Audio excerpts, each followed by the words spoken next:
food? If so, the On the Road to Healthy Living Mobile Cooking School is for you.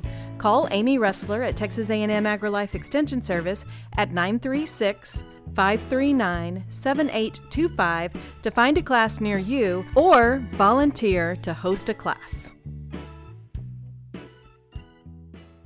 Thank you for listening to Lone Star Community Radio.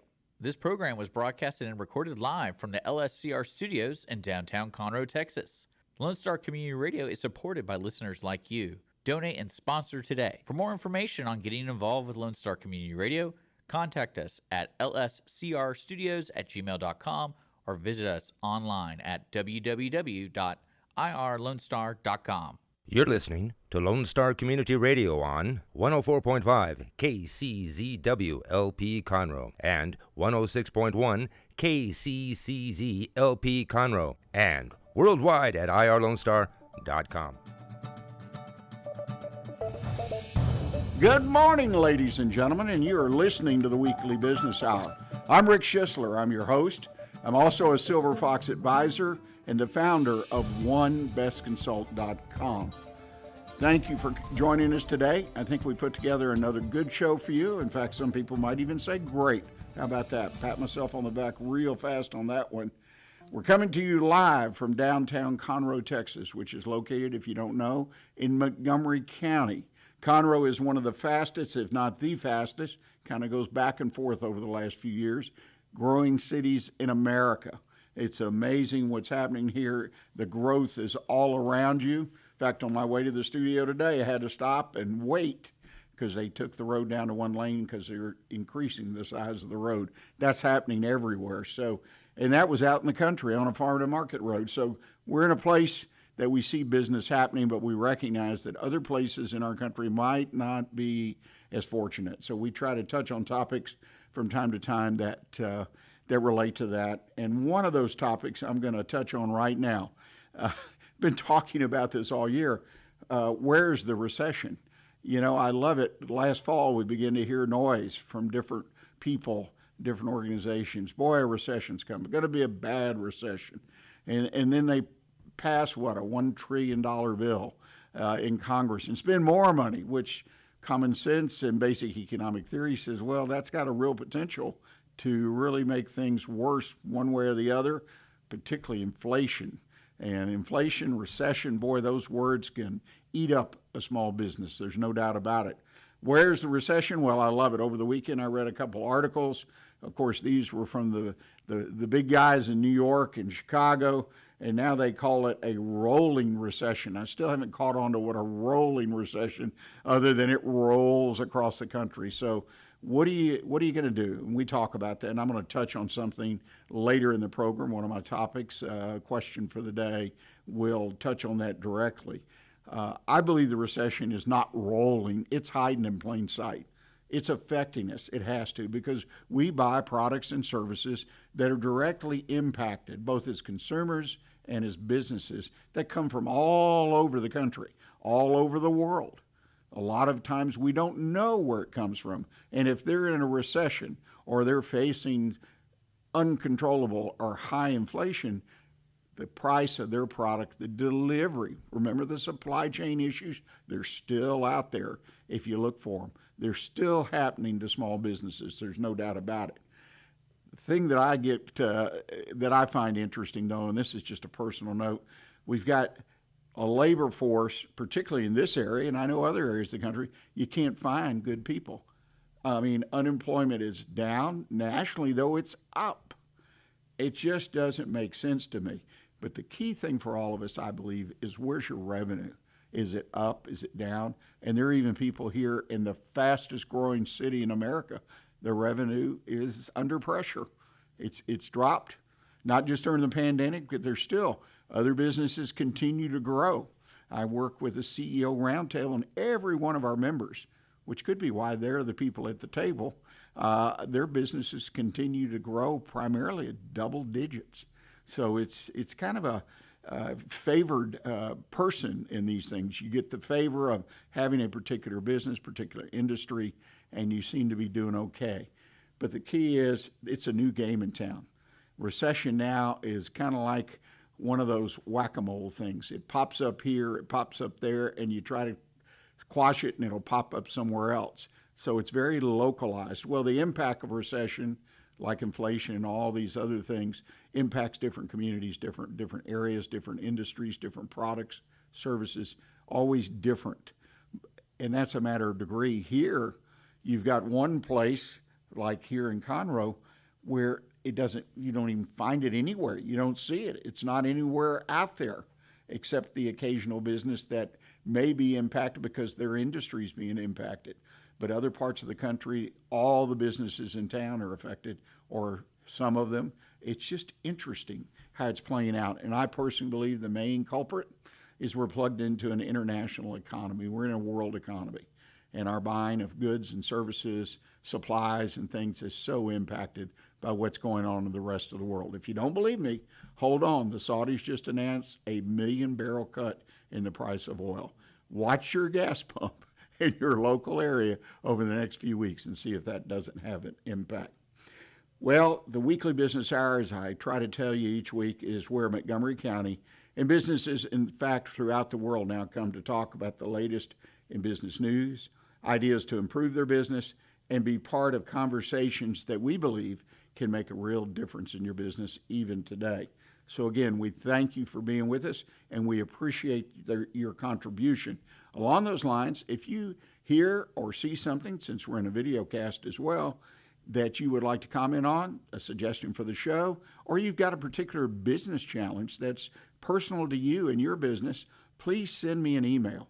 I love to get the emails. We go to that email bag, or mailbag as we call it from time to time, and pull out one of those inquiries about your business challenges and talk about it on the air. It's real simple. Just send me an email right here to the station Lone Star Community Radio at Rick, R-I-C-K, at irlonestar.com. That's Rick at irlonestar.com. And before I forget, if you want to watch us, Alan and I are here today. You can see our faces as we talk. It's available live right now on Facebook and YouTube Live. Just go to the Weekly Business Hour page, and you can click on it and watch as well as listen to the program. I invite you to do so. It's amazing how many listeners that we have each week that watch us on Facebook Live. Well, let's get rolling with the program today. Enough of that introduction. We have a very, very special guest. He's a return guest, but he's wearing a different hat today. He's in a different business today. In a business, frankly, it appears he's been in all his life, and we didn't know it. So we're going to have a reveal today. What do you think? I want to welcome Alan Crosby. He's the owner of Living Images Photography. Alan, welcome to the show. Thank you. It's great to be here, Rich. Well, we're going to talk about photography. The last time you were here, we talked about remodeling, home remodeling, and a business that you and your son were working on.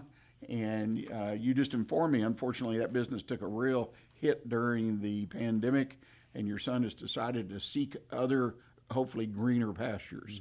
So you reverted to something based on your background that you sent me that you've had a passion for a lot of years, and that's photography. Tell us a little bit about your business journey. Well, you know, photography's always been a passion. It started back when I was in college as a hobbyist, and just playing around with it, I've, showed a lot of my work to friends and so forth. And of course, kids in college, I'm getting married this weekend. Would you do my wedding photography? Or could you take a portrait for me so I can send it back to my parents?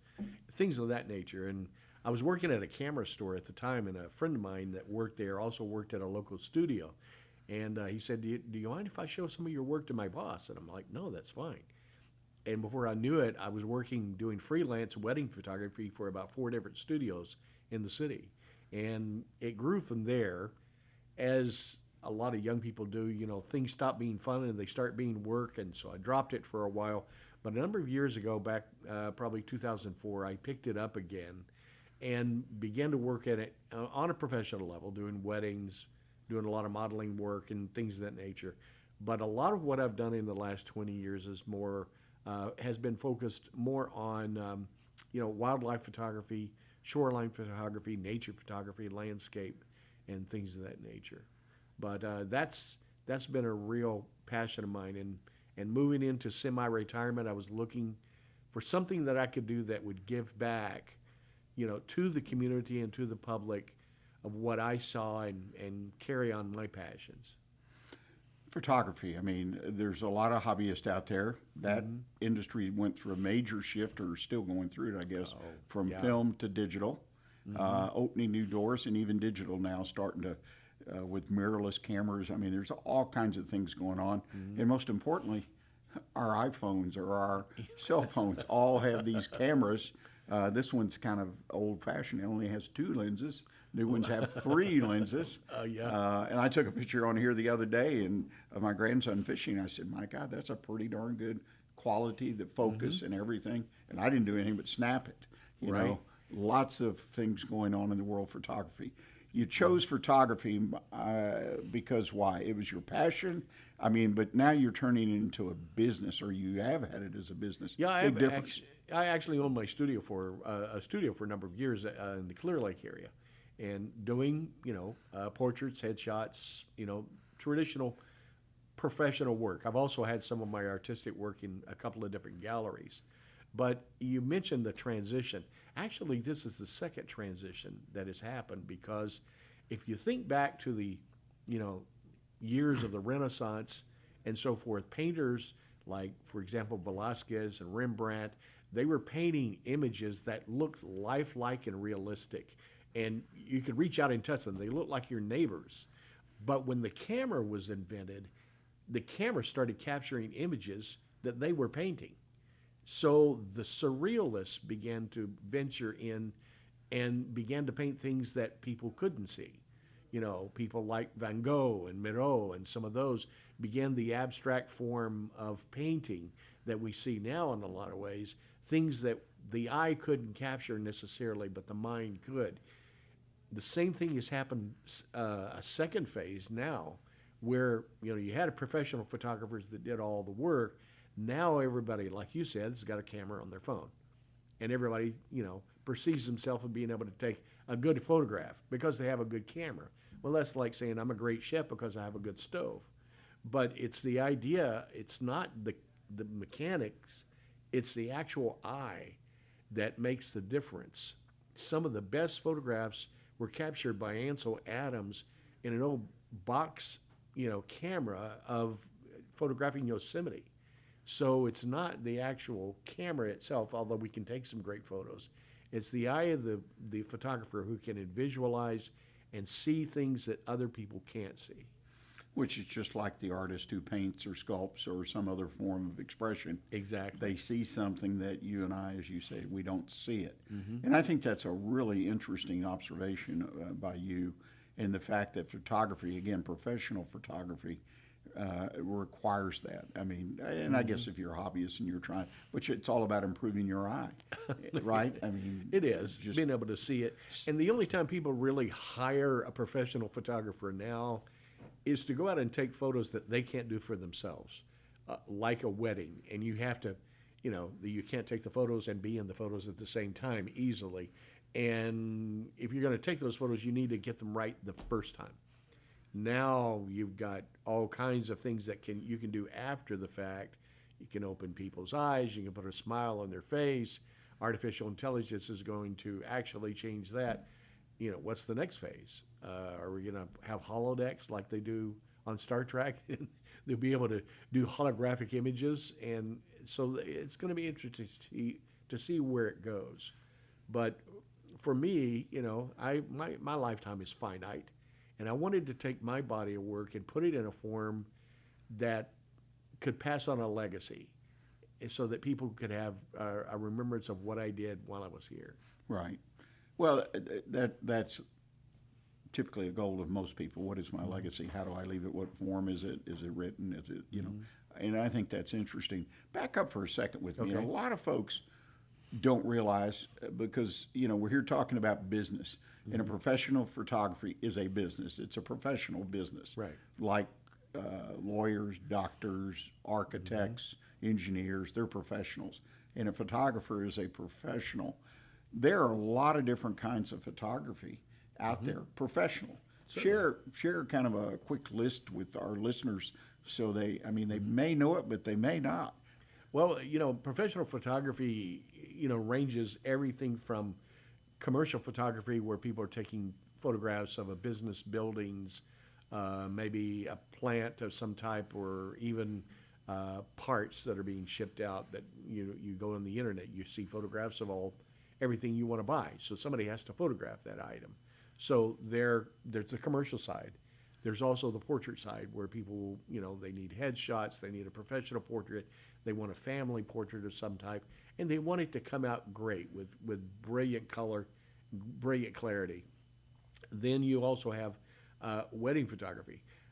I cut my teeth doing a lot of wedding photography, and when I went back into wedding photography, the weddings went from a 3 or 4 hour wedding session to now the average wedding starts in the middle of the day and ends at the middle of the night. It's 12 hours on your feet, and the older I get, the less I'm inclined to do any type of that type of work. But it's a high demand, and you have to have somebody who can get it right the first time. And, what happens when, you're halfway through the wedding and you drop your camera? Do you have backup material, equipment? Do you have more than one photographer who's taking more than one angle? So there's a lot that actually goes into that, the professional side of it. That's interesting. And then you have your wildlife, nature, fine art photography, which is a field I really love to see what people are able to create with a camera. It is. And now with the camera, you can actually do almost as much after the fact with the digital capabilities as you could before. I remember one of the popular things when I was doing portrait photography, when I first began using 35 millimeter film, was doing a portrait and maybe having a silhouette of another person up in the corner. You probably remember that face. And the only way you could do that without overlaying two negatives was to take the photograph, roll the film back to the exact spot, which is not easy to do, and take a second exposure on the same negative. And so, now you can do that very easily digitally. So a lot of things, I had to relearn photography in a lot of different ways. Well, and the creativity part as well. I mean, geez, but that brings me to a question. I mean, every business has challenges, but also has tools to meet those challenges. And in photography, one of the things that always interested me is I consider it almost an ethical challenge of, okay, I took the picture. Now I'm going to go put it in and use some software like Photoshop, and I will have the capability of completely altering the picture. Where's the getting on and getting off? I mean, to me, that's taking the picture and just developing it more or less as it was taken. That image that I saw is one thing, is one kind of photography. To me, when you go to Photoshop and recreate it, take somebody out of the photo or whatever. Is there a getting on and getting off point there, or is it just accepted it's all in one big pot? To me, it's more of and this is a personal view, it's more of an ethical thing. Right. Where do I draw the line saying this is something that I created or something that a computer created? And there are times that, I don't mind, graphically enhancing something to the point that it enhances the color, brings it out a little more clearly, brightens it up, crop it differently, things of that nature. But I don't like to change it do extreme changes. I've done a few that I've used filters on and so forth just to enhance the photo. I did one, I remember when I was in Southern California, and it's in the book that I'm doing.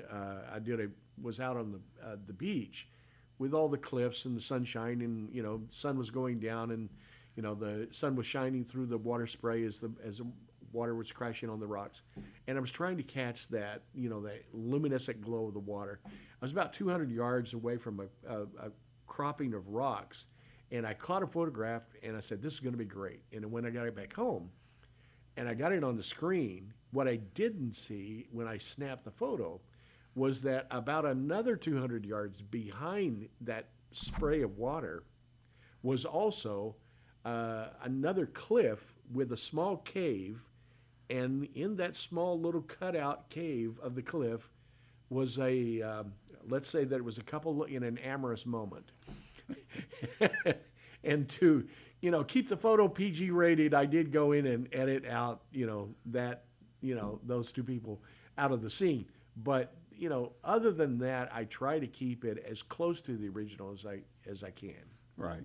That's a great story.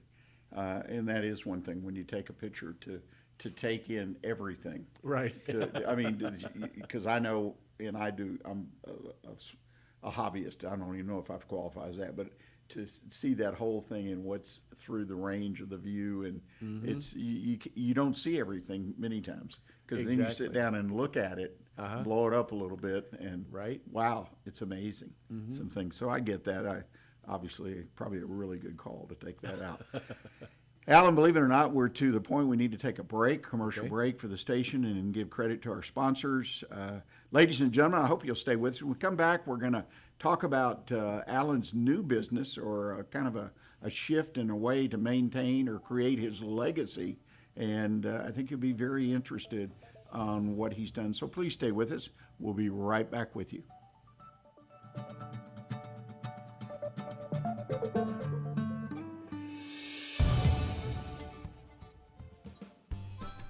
Our talk shows and music shows are looking for sponsors. Want to expand your brand awareness? Reach the hyper-local audience in Montgomery County? Lone Star Community Radio sponsorships accomplish this. Want to see our stats and rates?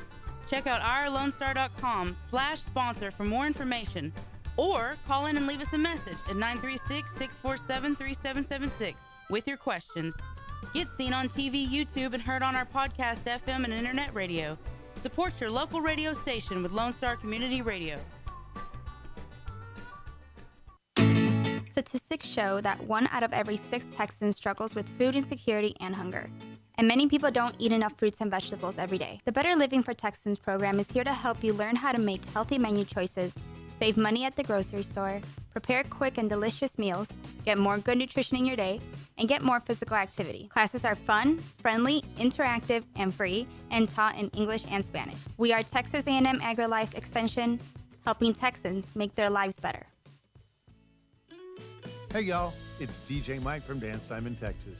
Join me Monday through Friday at 8 a.m. as I count down the top 10 Texas Red Dirt songs that are packing the dance floor. I'll be featuring local artists and the story behind the hits, shows in the area, as well as new songs that make you want to dance. It's Dance Time in Texas with DJ Mike on Lone Star Community Radio, 104.5 KCZW and 106.1 KZCC, Conroe, Texas, or online, irlonestar.com. Welcome back, ladies and gentlemen. You've been listening to the Weekly Business Hour. I'm Rick Schissler. I'm your host, and we've been having what I think is a real fun but helpful conversation with Alan Crosby about the field of photography and how it is a business. Very interesting. Lots of tools, lots of options. And we're going to kind of shift to what I call an option, and something that Alan creatively has got a new tool in his toolbox, so to speak, and that's taking photography and putting it into a book. A book about photographs. Now, before you turn the dial, it's not boring. It's a very interesting concept. So we're going to spend the next few minutes talking about, because I look at this as a way to transition your business. As Alan has shared with us, semi-retirement transition times here. This is a way that every business has these options. They're all a little bit different, but there are ways to transition your business. And I want to listen and hear and have a conversation with Alan to see how it's going for him in transitioning his business, so to speak. So, Alan, you're creating a lasting legacy, something you mentioned earlier, alluded to something that'll be there when you're gone, and that is a book. Talk to us about how you came up with the idea of taking your photography and putting it in a print form and binding it together. Talk to us and tell us about this option you've created. Well, it started about a year, actually more than a year ago, probably 2 or 3 years ago. And this is a kind of a prequel to the book we're talking about. But I'd heard a lot of friends talking about, when I get close to retirement, or when I retire, I'm going to move to Costa Rica and live out my retirement years. I'm going to move to Panama or Portugal or wherever around the world, and that's where I'm going to spend my retirement years. And I actually lived in Madrid, Spain for about 10 years and raised my family there. And I knew what it was like to go to a place you'd never been before, and not just go there for a vacation for a couple of weeks, but to live there, to have to survive, learn a new language, adapt to a new lifestyle, adapt to, different way of life, new foods, new government, the whole 9 yards. And I'm thinking in the back of my mind, these people have no idea what they're about to get into. And it dawned on me to actually put it down into words. I'd never thought about writing a book before. And so I wrote a book about our experiences and all the good and the bad and the ugly that happened. In fact, I entitled it The Allure of, the Romantic Lure of Living Abroad, the fantasy versus the reality. Still available on Amazon. And it's a short little book, but it describes and goes through all the experiences that people go through as they adapt to a new culture. And, it was focused to a particular crowd. So like I like to say, there are tens of copies in circulation out there now of that particular book. But, within the last year, I got to thinking, I'd like to do another book, but I couldn't figure out really what I wanted to do. And then it dawned on me, I've got all this, immense volume of great photography that I've done. And I've had it in galleries before, and you put something in a gallery and it sits there for 6 months and nobody buys anything.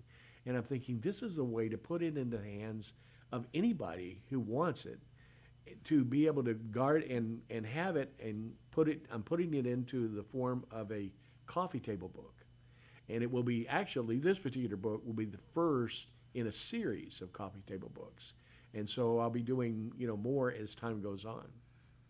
Well, that's interesting, and that's a great story. How you basically did the book, right? You've been through that process, but in turn you've taken, again, I think it's so neat to take what you've done, what you're good at, right, and then be able to take it and do something else. It makes for a neat transition, and I contend that every business pretty much out there, even if I'm a plumber or electrician, there are things I can do when I want to make that transition. Right. I mean, I can sell my business, and we talk about that a lot, exit strategy. But there are things you can do as an electrician to transition your business. For an example, we had a good friend some years ago, and a guy who did some work, and he had a business, electrical business, had service trucks, had everything. And then he sold it, but he wanted to keep being an electrician. So he just went in the neighborhood and let everybody know he was available, and he became the neighborhood go-to guy. Yeah. And everybody knew him. He'd have a cup of coffee. I bumped into him at a donut shop down the street one day, and you just chat. He was your friend. But he got a chance to keep doing what he loved to do. He transitioned and used his skills, and he had his license. And I always thought that was interesting. Then he went on and bought buildings that needed some work, office warehouses, things like that, and refurbished them and rented them out. And he says, now when I stop being an electrician, then I have a source of income. But he used his skills as an electrician and ability to do other work to refurbish those buildings. Well, you talked to a few minutes ago about how things transitioned in photography. You and I probably come from close to the same era. My experience in photography when I was a child was a big box in my mother's closet that had this huge collection of photographs from who knows when, back in the, all the way back to the early 1900s. And you would sit there and go through it. Who is this, Mom? Who is this? And you go through a family history, and it was like a browsing through your own museum, so to speak. Now, how many prints actually, or how many photographs actually make it to print that you take as a person, hundreds on your phone? And if something were to happen to me, God forbid, one day it will, but my computer, my phone, all of that's going to disappear into a digital, some type of digital hole and not be retrieved. But to put it in this form gives you the opportunity to create a legacy that will live well beyond your years. I remember the little black and white photos from Kodak with the scalloped edges, right? Exactly. Or they were in a little book. Exactly. A little folder with a yellow, anyway, so yeah. That's how you got history. Because hopefully you got a story. Because the face didn't mean anything to you, but when you said, who's that? And then they would tell you the story about Aunt Emma or whatever and who they were. And it was, I enjoyed that opportunity as well. Let's talk about the book a little bit more and how you go about it. I mean, you're taking your skill set. We've talked about that. You're taking your passion. Now you're going to extend that. And coffee table book series. The first one is titled It's called Seascapes? Seascapes. Okay, and that's obvious what that might be. It is actually a collection of work in and around the ocean or waterfronts. I lived in Clear Lake for about 20 years. During that period of time, I took a short jaunt to and worked in Southern California for about 3 years and gave me exposure to the West Coast. For about 3 years in when I lived in Clear Lake, I actually lived on my boat. So I actually lived on the water on Clear Lake and have lived in Galveston as well. So it comes from that area of experience and the collection of images from that time. So it's living experience is what it is. Exactly. Did you ever make it to the Atlantic? I'm just curious. To the Atlantic, I've been to the Atlantic, But I mean, never as far lived as there. living, yeah. No, never lived there. Yeah, it's interesting. They're all different, right? The land, the seascapes in all of them. Very. The opportunity to photograph. What are some of the things you're going to be offering in the future, just so people get an idea? You got the Seascapes book. You mentioned it was part of a series. Yes. What will the next books potentially look like? I don't know exactly what order they will be in, but one of the themes that I'm focusing on is given my background in Spanish history, living in Spain, are the Spanish missions in Texas. Some of us, when you think of the Spanish missions, you think of the Alamo, of course, but in San Antonio alone, there are 6 Spanish missions. If you go down the old mission trail, they date back to the earliest times that Spaniards were here, the explorers were here in the state. But in the state of Texas, there are over 150 Spanish missions. Oh, wow. Some of them were destroyed. You can go to the site where they were, but there's no structure that's there. But there are over 150 Spanish missions that were established in the state. Also would like to do one on West Texas. I graduated high school in Northwest Texas on farming, ranching territory. I had 35 people in my class. Very small community. My brother still lives there. Oh, he's a rancher. I want to go back and capture the images that are what compose the West as it's still with us. And there's a lot there that people are still doing on a routine basis that's been done the same exact way for hundreds of years. Right. So I want to go back and capture that, as well as do some extensive travel, maybe even going back to Spain again. I took a lot of photographs when I was there, but they're all on 35 millimeter slides, and that doesn't make a great photograph. So I want to recapture some of that, maybe spend a year or so there. But that's the plan for the next books, and perhaps do about one a year. I'm listening to you and the way you've put this together, and again, an encouragement to any one of our listeners that owns a business to consider this. If some people just want to, as you mentioned, they want to move to Costa Rica and they retire, and I get that. I mean, to me, when you've built a business and you sell the business, the choice is yours. But then there are those of us who are still wanting to extend what they've developed or learned and share it and all that. Right. We have a guest that he comes on the show once or twice a year, Hank Moore. And Hank started out in radio when he was 10 or 11 years old there in Austin. Wow. With the Johnson family, LBJ's family bought a radio station. And he just happened to offer, and he came in sweeping floors, and then they put him on the radio as a true disc jockey for an hour. And oh, wow. So it went from there, and he became a well-known disc jockey. And when the rock and roll and all that was coming, and he's had met everybody you can think of, Elvis, the Beatles, emceed shows. But then what he's done, and then he worked as he went to college and ended up being an international business consultant with lots of contacts, because he stayed close to the family. So what he did, he's written a series of books, and that's where I'm going with this long story. And it's interesting to me. So he's written 6 or 7, I know I'll get the number wrong, business books. And they're about different phases of business, and they're geared towards any type of business, corporate, big company, small company. But they're a series, and I have to think about your series. And now he's done one, and he's on his second book of pop music legends and talking about that industry and individuals. Well, he's been nominated 8 times now. I think I got it wrong last time, for Pulitzer Prizes on these books as he's written them.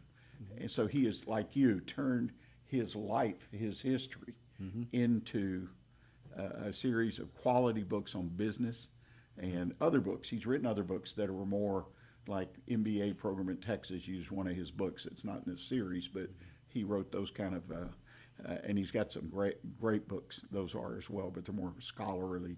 But these series of books are so much, and they're fun when you just look at them to read. So, and he's going to continue with the pop. I mean, he's got this plan. Sounds like you to, keep rolling that out. So, people do this. Well, and you were talking about photography. We're talking about the big box of photographs and how it's transitioned. And you have all these photographs. A lot of people now are transitioning and even taking those photographs that they have and creating, actual books. There are some real low-end publishers out there that, like some of the, photography websites. You can actually put those in a book, make a family album to give it away to your family for Christmas. And, they will publish them for next to nothing or very low cost and put them into print. It's a great way to preserve those images. Right. Yeah, there's lots and lots of options. And again, I respect and admire what you're doing, what Hank does and others do to take those skills, the neighborhood electrician, and continue and have a plan, though. It's not something they just fall into and use it, because I think that's the way it was intended to be. Well, I think the pandemic gave me a pretty good indication of what it would be like to retire and not have anything to do. I think millions probably felt that. Yeah, that's an interesting observation. So I wanted to keep busy, wanted to keep my skills active, but at the same time I wanted to, contribute and, do something that I could take with me, when I begin to travel and so forth, that is totally portable. Right. No doubt about that. Book release. Tell us about the book itself. When's it coming out? The first book, Seascapes. The book release is scheduled for the 1st of July. We're actually doing a pre-sale right now on the books where someone can order the book at a lower price than it will actually be available online when it actually is released. We're giving a discount to pre-sales. So if you order the book now, then you can have the book, and once you receive the book, it will be an autographed copy. And when you go through the book and you find an image you love, we'll include with that a free print that's suitable for framing. Oh, wow. Yeah, so, unique offer. It'll be 11 by 14 print that, you can put in a frame. But that's all part of that package on the pre-sale between now and July the 1st. Now, how do people take advantage of that? Where do they go? They can go to my website, which is Living Images Photography virtual. It's a virtual gallery. It's called Living Images Photography. I think it's a virtual gallery. Okay. And they can go there and get the information there, or get the information directly. If they want to email me, that's fine. I'm at Living Images Photography TX, as in Texas, .gmail. Okay. .com. And the website, I assume, is .com? Actually, I'm using the Facebook page as my landing page at this point. Okay, so go to Facebook and look up Living Pages Photography. Living Images Photography. Images. Yes, Sorry sir. about that. No worries. Trying to work. Well, I got it written down. See, that's what's important to me. I got it written down. Well, absolutely. That's something I'm personally interested in seeing. And before we sign off here and end our conversation today, what brand of equipment do you use? I'm just curious. I actually use a Canon Rebel EOS. I don't use a lot of people think, like I said before, the higher end camera I have, the greater photos it's going to take. To a degree, that's true, but the megapixels that are coming out today, when you can shoot at 25 and 30 megapixels or more, I can remember when I could blow up something that would cover a wall on a photograph that was done with 6 megapixels. Right. So the detail and the quality that you get, again, is partially in the camera, but a lot of it's in the eye. Well, and the fact is now it's packaged at a price point that a lot of people can afford it. It can. If you go into the professional level, you're going to spend several $1,000s to get, $2,000 to $3,000 to get the camera, the equipment that you would like. But you can start as little as less than $1,000 now. Well, that Rebel $400 or package, $500. definitely. Exactly. Yeah, I'm a Canon man myself. Yeah. So's Dick. So anyway, Alan, I can't thank you enough for coming on and sharing your story of the business of professional photography, and quite a surprise, the ability to extend that business in a new phase of your life. I wish you all the luck, and thank you for sharing it. Ladies and gentlemen, we're going to take our bottom of the hour break, a little past the bottom of the hour, but that's great. We have a couple of things coming up for you in the second half of the show. First of all, the question of the day, where is the money? Or better said, why can't I borrow any? And then our one best consult tip of the week. We keep working on this one, tend to run out of time, lest you forget about those challenges that no one is talking about. I'm talking about small business challenges in 2023. There's several that you need to be aware of that nobody out there is talking about. So we'll try to touch on that as well today if we have the time. So please stay with us. We'll be right back with you.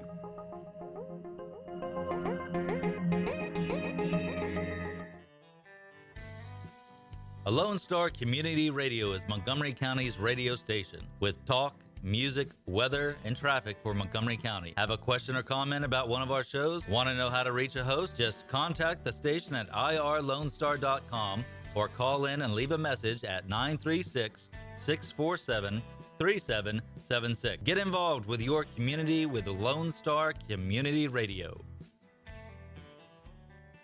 Every Friday, tune into Texas Ticket on Conroe's 104.5 and 106.1 FM with Armando Nino of Gold Lake Conroe, focusing on Montgomery County area events and places.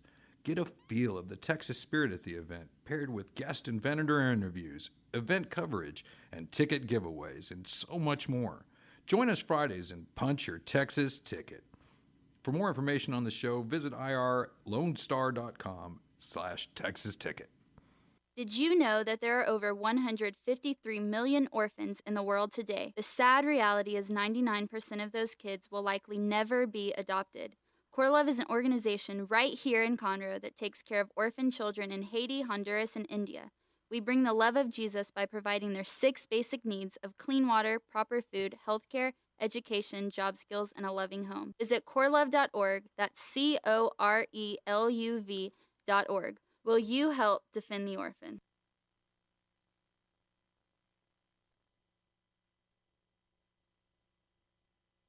Does your company have needs that can be met by an employee who is dependable, hardworking, enthusiastic, motivated, cooperative, respectful, and punctual?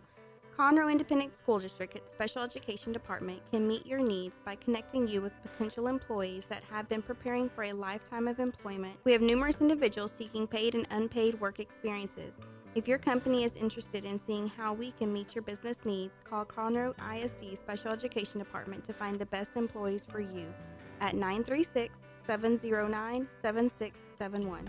At 936-709-7671.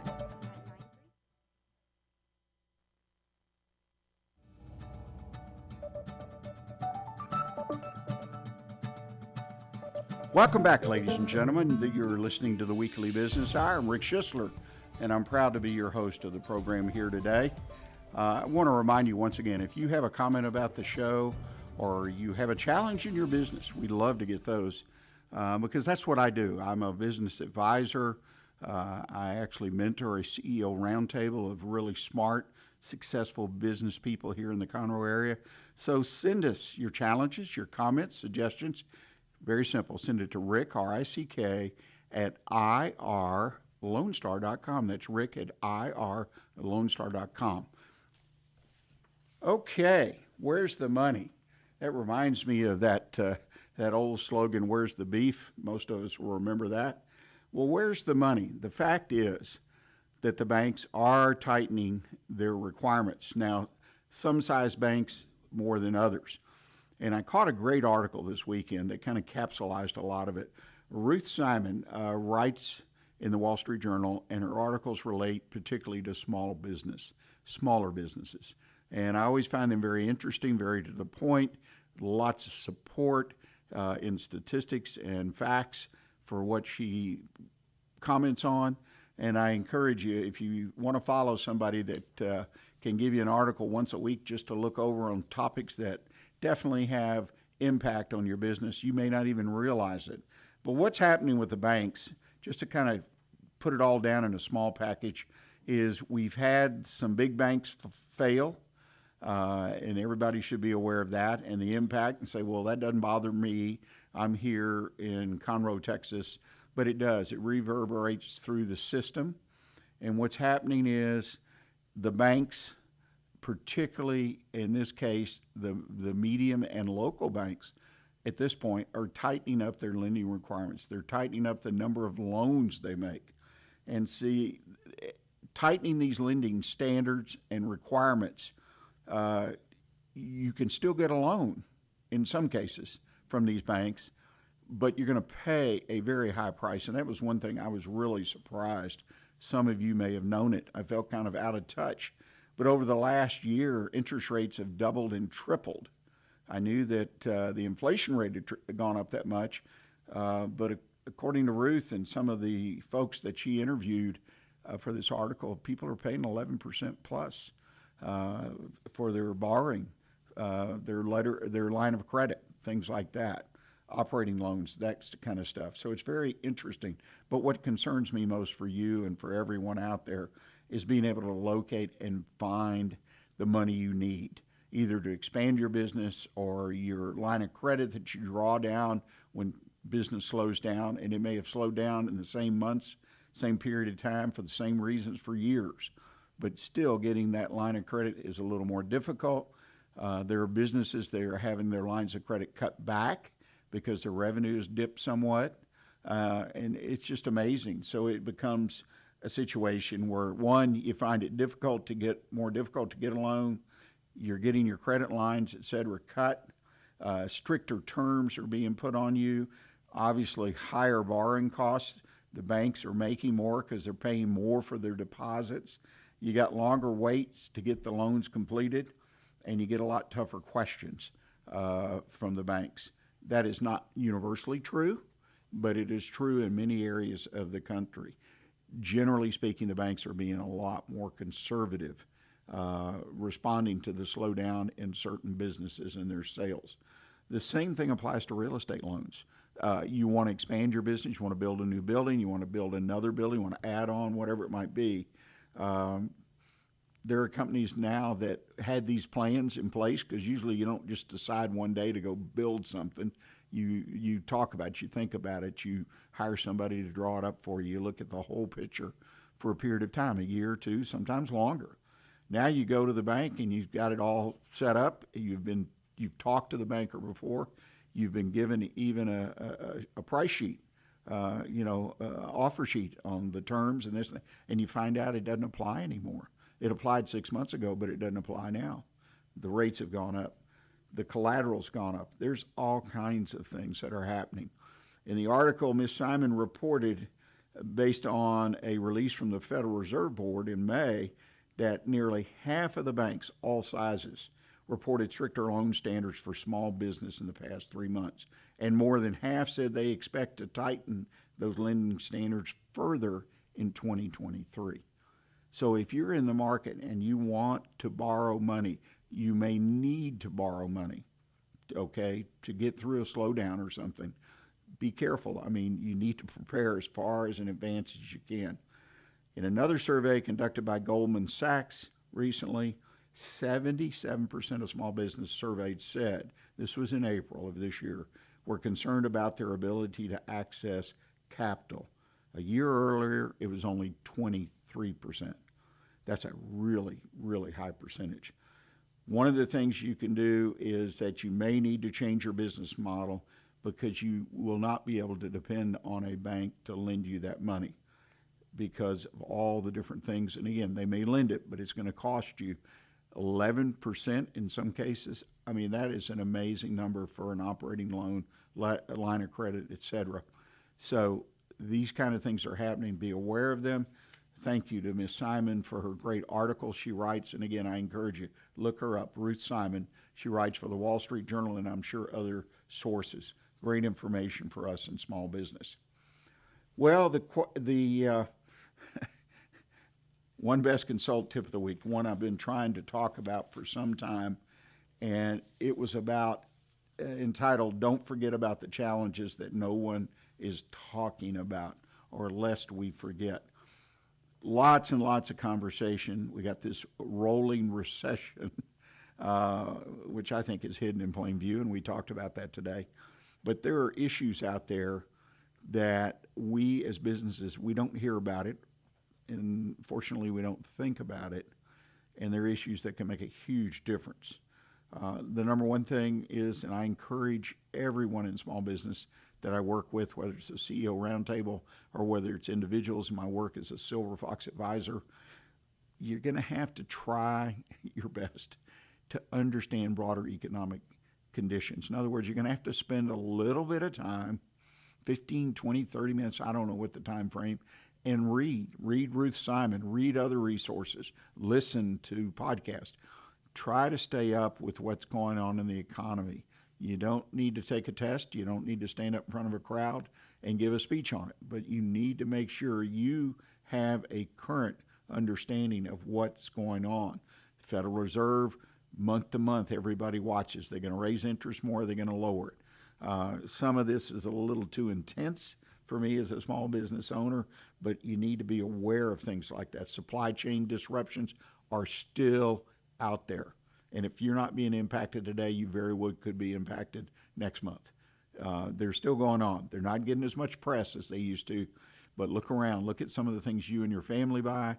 You put your ear to the ground, you're going to hear about something going on right now. Usually today, my experience in the last 6 to 12 months is price for something that you buy on a repetitive basis jumps unbelievable, 20, 30, 50%. And you wonder what the hell's going on.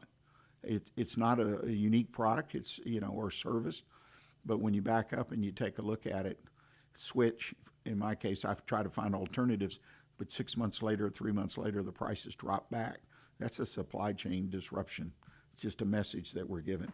Labor shortages, rising energy cost. Who knows where we'll go with energy costs with all this push related to climate change that seems totally chaotic and out of control. These are the kind of things that you need to be aware of. A second thing is finding customers when your business is not a household name. That is so important of getting customers in. You need to do what you can do to optimize, to put your name out there, your website. Make sure it is the very best it can be in drawing people to it when they need your product and service. This, yes, means you need to engage a quality web designer company. There's some good companies in the market. For years, there were so many fakes. So many promised all this stuff they never could deliver. I'm talking about somebody you can get referred to, somebody else has used. It's not about the prettiest website, it's what's in the background, the SEO, the ability to draw people to that. And continuing your efforts, I hope your efforts, to establish yourself as an expert in your industry. And that leads into a third one I'll talk about today, and that's brand awareness. Making people aware of your brand, building loyalty, most importantly, building customer relations, step by step by step. We've all experienced that, and I hope most, if not all of you, do it. You take steps every day, and that doesn't mean taking a customer call with someone who's upset and you satisfy them. That's part of it, yes, but there are lots of things you can do to build a customer. And next week, I will share some of those that I've experienced, that I've been told about, that are simple in what you can do in your business to further build your relationships with your customers. Well, ladies and gentlemen, I want to thank you for joining us today. Hope you've enjoyed the program. I want to thank Alan Crosby for coming in and sharing his business journey, as well as his adjustment and shift in his career and what he's doing, and taking all the stuff he's done in his life and putting it to work, continuing to put it to work. Please put a note in your calendar. Next week, 11 a.m. on Monday, we'll be right here. You can find us live at irlonestar.com, YouTube, Facebook, we've talked about it, and a copy of today's video and audio podcast will be available in a day or two. Just go to Facebook, YouTube, many other social and business sites, type in the Weekly Business Hour, and you can click and listen to our most recent program. Until next week, I encourage you, as always, stay engaged and keep your focus on what counts in your business. Thanks.